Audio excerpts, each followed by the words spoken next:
ગુજરાત રાજ્યના નર્મદા જિલ્લાની અંદર 5/7/2025 રોજ જે ગુજારી ને દુઃખદ ઘટના ઘટી છે, માનનીય ધારાસભ્ય પર જે ફરિયાદ થઈ છે એ ફરિયાદને અમે સખત શબ્દોમાં વખોડી નાખીએ છીએ. પોલીસની કામગીરી પર શંકા વ્યક્ત કરીએ છીએ. પોલીસ પ્રશાસનને જે સત્તા મળી છે, બંધારણ મારફતે જે એમને અધિકાર મળ્યા છે એનો દુરુપયોગ કરી જે હેરાન પરેશાન કરવાની રાજનીતિ રમાઈ રહી છે એ ખોટી છે.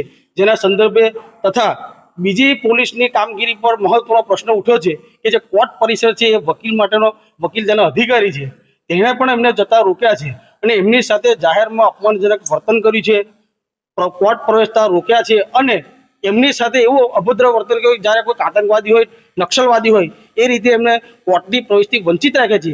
તે ઘટનાને અમે વખોડી નાખીએ છીએ. એ ઘટનાને અમે સખત શબ્દોમાં વિરોધ કરીએ છીએ અને આજ રોજ પ્રાંત અધિકારી મારફતથી મહામહિમ રાજ્યપાલને આવેદનપત્ર પાઠવ્યું છે અને આ જવાબદાર પોલીસ અધિકારીને સામે ગુનો દાખલ કરવામાં આવે અને તાકીદે સસ્પેન્ડ કરવામાં આવી અમારી આજરોજ માંગણી છે. દિનેશભાઈ, વકીલ એસોસિએશન, બાર એસોસિએશન કરજણના પ્રમુખ છો, વકીલનું પણ અપમાન થયું હતું, શું બાર એસોસિએશન આ બાબતે કરવાનું જ ખરું? હા, અમારા બાર એસોસિએશનની અંદર અત્યારે ડ્રાફ્ટિંગ થઈ ગયું છે. અત્યારે બપોરે અમારી મિટિંગ છે અને આજ રોજ અમે કરજણ વકીલ મંડળ મારફતે ગૃહ મંત્રાલય, નામદાર હાઈકોર્ટના એડવોકેટ જનરલ તથા ભારત સરકારને આ બાબતે રજૂઆત કરવાના છે. કોર્ટના કામથી અલ્પેથી રહેવાના જ ખરા? એ અત્યારે બપોરે અમારી મિટિંગ છે. મિટિંગ દરમિયાન જે તે નક્કી થશે એ પ્રમાણે આગળ રણનીતિ બનાવીશું.